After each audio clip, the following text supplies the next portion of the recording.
किसी और के साथ अवैध संबंध थे मेरी बेटी के।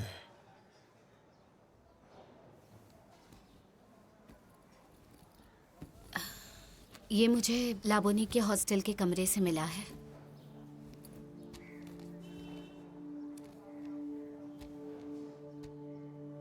सुजातो किसी दिन कागजात पर साइन करके उसे अस्पताल से ले आया था।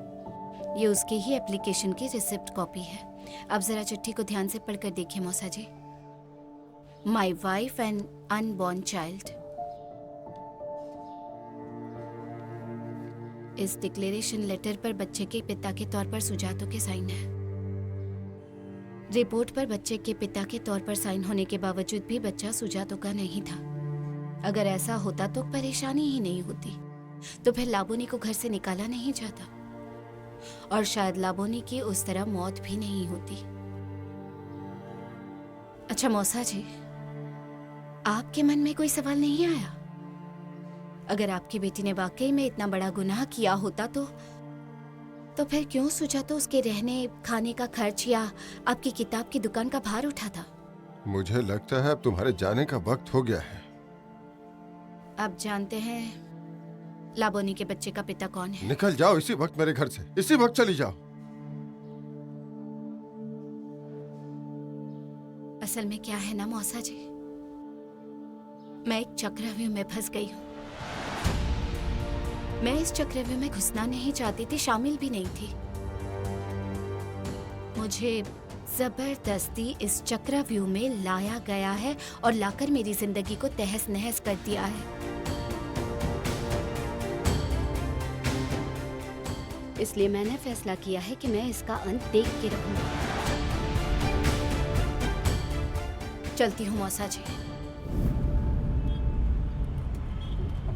देखिए, मैं पुलिस के चक्कर में नहीं पड़ना चाहती। नहीं नहीं, तुम पुलिस के चक्कर में बिल्कुल नहीं पड़ोगी।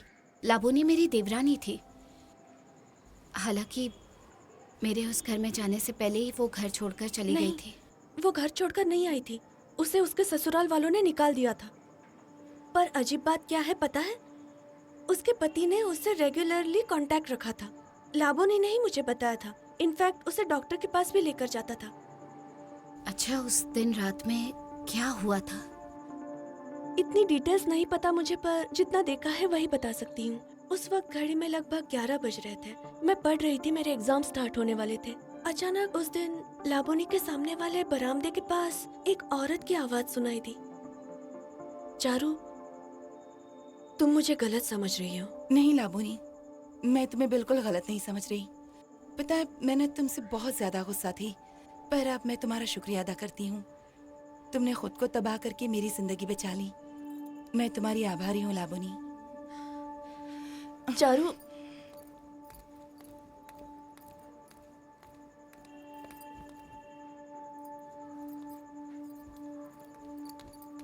उसके बाद मैं अपने कमरे में आ गई।